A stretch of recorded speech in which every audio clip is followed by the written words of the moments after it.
Joining us now to discuss our great friend, Congressman Russ Fulcher. Congressman, good morning.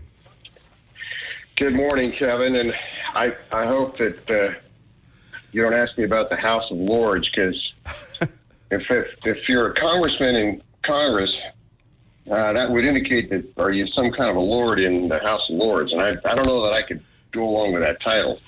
Well, no, it would be the House of Lords and the House of Commons, so I guess you would be right there with us, the commoners, and we appreciate you for Okay, that. I can do that. Congressman, it's great to start the day with a smile. Great to start the day with you. What is the state of the Republic from Washington, D.C. today? Well, it's certainly not dull. You probably have followed some of the speaker's actions here in the last couple of days in regard to the impeachment inquiry. We're going to meet as a conference here in about 40 minutes, and so we're going to talk about that further. But that's going to be taking up some focus as we move forward. We've got the budget issues, and we have a budget deadline by the end of this fiscal month. So money and impeachment inquiry is the talk of the town in Washington, D.C. right now. Well, let's start with the money. What's at stake, and what are you hearing? Well, we have about a $32 trillion debt, and our spending has been a problem for a long, long time. COVID took that spending level to a whole new level. And so a lot of us, myself included, are trying to put the spending limits in place where at least goes back to pre-COVID levels, and we can put some sort of cuts in place. Kevin, what a lot of people don't realize is most of the U.S. budget is what's called mandatory spending. We would have to change significant laws in order to change the spending level. That's your Social Security, Medicare, and the spending on the debt. And the debt is getting bigger and bigger and bigger. Those are in the mandatory category. So those are off the table, at least for now, in terms of talks about cuts. So the balance of the budget, which is a smaller portion of the pie, the spending pie, if you will, is the only thing on the table. So that needs to be reduced in order to get us back to pre-COVID levels. And that any way you look at it, taking a spending cut in Washington, D.C. is a major issue, and it takes a lot of pushback. So you will see a lot of that pushback taking place this month. Do not be shocked if there is at least a partial government shutdown. I wouldn't be surprised at that at all. In fact, I would probably anticipate it at this point, just because that's where the attitudes are going in Washington. But I will tell you this, at one point, whether it's now or whether it's at some point in time in the future, the path we're on is not sustainable. If we don't take some bold decisions now and correct some of these spending habits, it will correct itself in the future one way or the other. And if we don't control it, my fear is that it may happen in an uncontrolled, very negative fashion. Our great friend Congressman Fulcher joining us. What do you make is the resistance that the Democrats have through their media allies, sir, when they're talking about going back to pre-COVID levels? What do you make of that? Why is there any? I mean, that's just basic common sense, and it's not like those are drastic cuts. Well, it's a philosophical difference. There is a significant percentage, approximately half of the members that I serve with, who truly believe that America would be a better place economically, socially, fiscally, if there was more government distribution of the wealth. And that means government programs, funding that goes through government channels to get to wherever the end destination is. Not the free market, not the market in general, not the private sector, not individuals, not families. And they truly believe that. And so every time there is a program put in place, and COVID put a lot of those in place, that took steps in the direction they truly believe that it should go. The SNAP program is one of the major examples, the food stamps, the unemployment extensions that were offered, and all of many of those things are still in place. The expanded version. Remember COVID, right, wrong, or indifferent, we basically unplugged an economy. I do think it was absolutely the wrong thing to do, but it was a pandemic, and that's what happened. No one really knew what was the future had in store. So the economy got unplugged, and so all these government programs came in to try to, quote, restore that or keep people whole. Well, now that those programs are in place, a lot of them, then you have those who are pro-government saying these need to stay. These need to stay. And of course, myself and approximately the other half of the members that I serve with, they know this needs to be more private sector driven. This needs to be the market. This needs to be our families and our individuals that make these decisions and have these responsibilities. It's not a government responsibility. And so there's where the train wreck happens. And that's kind of a baseline description of what's going on, but that's ultimately where we're at. The other thing that I would add is that from a fiscal standpoint, there's another very good reason to take the approach that I and traditionally we have in this country, and that is the current path is not sustainable. We simply do not have the revenue as a nation to satisfy all the promises that we're making to our citizens. Our great friend Congressman Russ Fulcher joining us, Kevin Miller, KIDO Talk Radio. Congressman, then let's go to what happens next with the impeachment inquiry into the president.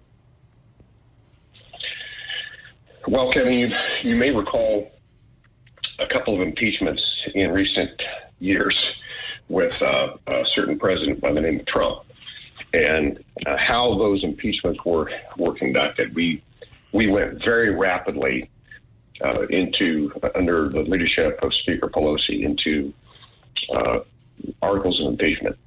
Once when he was in office, once when he was out of office, and there was very little, if any, investigation. It seemingly went into play with the verdict already decided. Well, what Speaker McCarthy has done is he's, in my opinion, taken the correct step of saying we need to do the inquiry, we need to do the investigation, we need to go into this methodically, we need to look at all the information and follow where that leads. In this case, and I do know because I've been close to him, I've been close to Chairman Jordan, who's on the Judiciary Chair, who's one of the point people on this. We are not getting cooperation from agencies. We are not getting cooperation from the FBI. We're not getting cooperation from some of the witnesses and the cabinet members and so on that have been very close, if not responsible for some of this. And so you have to do some inordinate things in order to get their cooperation. Well, the impeachment inquiry formally puts Congress in a much stronger position legally to subpoena, to demand information, to take its rightful role as the oversight body into this situation. And it's not coming lightly. If there weren't evidence that was extremely compelling, he would not be doing this. The Speaker would not be doing this. And we have, one channel or another, we have found documents, or we've gotten our hands on documents that the FBI has had, for example, since 2017, at least 6 years ago, that indicate they knew exactly some of the things that at least President Biden or Vice President Biden at that time, son, was involved with. And the oversight committee, and this is probably the most damning pieces of evidence we have uncovered bank accounts that allegedly lead to the Biden members of the Biden family in the arena of about $20 million from foreign actors. That was without help from agencies, the intelligence community. That was the oversight committee members themselves. And so there's some very compelling evidence here, but the Speaker, I believe, is doing the right thing. He's moving slowly, methodically. He says, okay, we've got to make sure everything is what it is. We've got to expose it to the public, and then we will follow the direction that the information leads us, and that's where this is going. Congressman Fulcher joining us here on KIDO Talk Radio. Kevin Miller in the morning. Are you shocked or surprised that the new media narrative, Congressman, is that, well, you're doing this without any evidence, and you just pointed out evidence, and as we heard yesterday, you don't get those mansions, you don't get that wealth based on a senator or vice president's salary?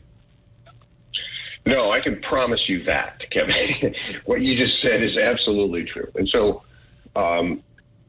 no, I'm not surprised. It is one of the things about our current system, about our current state of America, that is discouraging. That we really do have a double standard when it comes to how the media portrays things. They definitely have a very significant bias, and that's exhibited all the time. And as a result of that, we've got a double standard in our justice system, or maybe not as a result of, but certainly we've got a double standard in the justice system as well, because the power players, if you will, the major stakeholders, both in media and in government channels, have generally acted to protect the Biden family and to generally protect this president, and for that matter, pursue the previous president and persecute him. And I'm not defending anyone other than just pointing out that there is absolutely, positively a double standard in how those two situations have been handled. So I think the Speaker is doing what he should do. I think he's fulfilling his obligation to get to the truth and make it public. What do you make of some in the Senate not going along with this, and some saying that they're critical of this because this is only going to help the Biden family and the Democrats coming up in the upcoming election, sir? You know, I think that they're going to, those who are support President Biden, who are or anti-Trump, if you will, they're going to keep the positions that they've had. As information comes out, and magically that will morph and like it always does. You know, we're not hearing about Russian collusion anymore. Remember that one? We're not hearing about the tax fraud stuff anymore. Remember that one? Yeah, because that was the mantra. That was the party line, if you will. And then when the information eventually comes out that absolutely irrefutes it, then their narrative will segue and it'll shift and, you know, to whatever the new one is. But the important thing is that we get to the truth. And I think we really will. We'll get to the truth with it.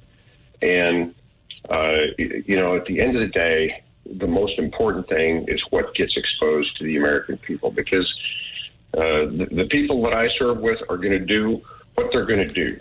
But then the people that they serve are going to do what they're going to do.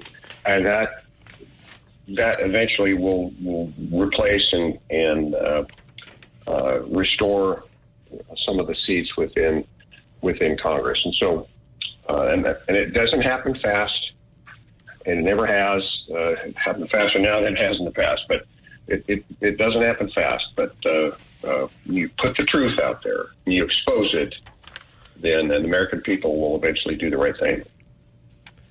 Finally, Congressman Fulcher, you had a chance to see the devastation in Maui recently. I did, Kevin. That was an eye opener for me. We're not foreign to wildfires in Idaho, and we have devastating fires every year.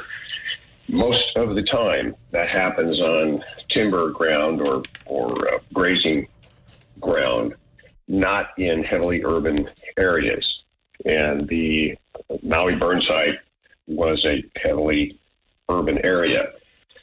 And so I went there with the Speaker, another member of Congress, two other members of Congress, and we went through that. We went through that with FEMA. It's still, of course, blocked off and everything to any kind of public access, and at least learned what is known about how it started, how it got proliferated, just the overall devastation, the the effort, of course, is to not only try to offer some consolation and assistance to those who are impacted by it and their families, but as importantly, to identify how this happened and try to at least provide guidance as to keeping it from happening again anywhere, because it happened so fast and it was so devastating.